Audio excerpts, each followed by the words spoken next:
Question में अगर हम पहला स्टेप ये अप्लाई करें एक्सटेंडिंग टू 1, तो जब ये 1 की तरफ जाएगा तो ये 6 की तरफ जाएगा और ये भी 6 की तरफ जाएगा। सेम पावर है तो 6 की पावर 1/3, 6 की पावर 1/3 की तरफ जाएंगे तो ये 0 की तरफ जाएगा। और अगर x यहाँ 1 की तरफ जा रहा है तो ये 5 की पावर 1/2 की तरफ जा रहा है, ये भी 5 की पावर 1/2 की तरफ जा रहा है। तो एग्जैक्टली हमें 0/0 फॉर्म नज़र आ रही है। और देखिए एक्सप्रेशन भी कोई टफ नहीं है, तो ऑब्वियसली हर स्टूडेंट क्या चाहेगा कि मैं इसके अंदर एल हॉपिटल रूल लगाऊं, तो वही मैं लगा रहा हूँ।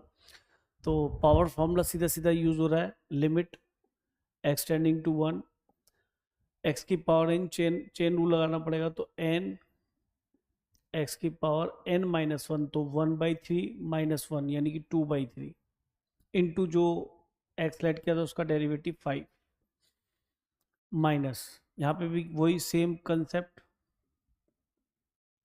1/3 माइनस 1 माइनस 2/3। न्यूमरेटर को सेपरेटली डिफरेंशिएट करते हैं, डिनोमिनेटर को सेपरेटली डिफरेंशिएट करते हैं। तो यहाँ पे भी क्या बच जाएगा बेटा 1/2 2x प्लस 3 की पावर 1/2 माइनस 1 यानी -1/2 इंटू चेन रूल से इसका डेरिवेटिव 2, और ये हो जाएगा 1/2 x प्लस 4 की पावर -1/2 इंटू चेन रूल से इसका 1 ही आना है। अगेन लिमिट अप्लाई करते हैं एल हॉपिटल में। तो जैसे ही मैंने यहाँ पे, वैसे एक चीज़ देखो 1/3 यहाँ बाहर आ जाएगा और 1/2 बाहर आएगा तो ये पलटी मार के 2 ऊपर चला जाएगा। तो कांस्टेंट है, बाहर ले सकते हैं लिमिट से, कोई प्रॉब्लम नहीं है। अब हमने यहाँ पे अच्छा लिमिट अप्लाई भी कर दो, कोई प्रॉब्लम नहीं। ये खत्म हो चुका पिक्चर से, 1/3 बाहर आ चुका, 1/2 बाहर आ चुका। अब तो लिमिट एक्सटेंड टू 1 अप्लाई कर रहे हैं। 1 यहाँ रखा तो कितना बन जाएगा 6 की पावर -2/3 इंटू 5 माइनस, ये भी 6 की पावर -2/3। डिनोमीटर में क्या आ जाएगा 1 रखा तो ये 5 की पावर -1/2 इंटू 2, और ये 1 रखा तो 5 की पावर -1/2 इंटू 1। अब ध्यान से देखिए कि टर्म अच्छे बन गए हैं और ये 0/0 फॉर्म भी नहीं है, तो फाइनल रिजल्ट है 1, ये 2/3 आ गया। और ये है 5 कबूतर और ये कितने हैं 1 कबूतर, एक बार है ना ये, तो कितने बच जाएंगे यहाँ से 4 कबूतर, तो 4 इंटू 6 की पावर -2/3। और जब यहाँ देखा तो ये 2 कबूतर और ये 1 कबूतर, कितना बच गया 1 कबूतर, तो एक बार 5 की पावर -1/2। अब आंसर की तरफ देख लो भाई, आंसर इन्होंने दे रखा है,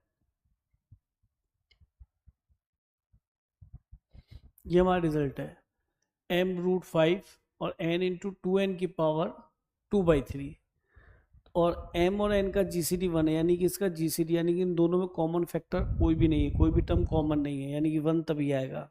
SCF दे रखा है ना, तो ठीक है, हमने पावर को पॉजिटिव कर लिया। तो सबसे पहले तो ये 8/3 बना लिया, ये भी ठीक है, 8/3 हो गया। ये बन जाएगा 6 की पावर 2/3 नीचे आ गया, और ये 5 की पावर 1/2। लो जी √m है भी, कोई दिक्कत नहीं, √5 दिख रहा है, √m नहीं, √5 नज़र आ रहा है।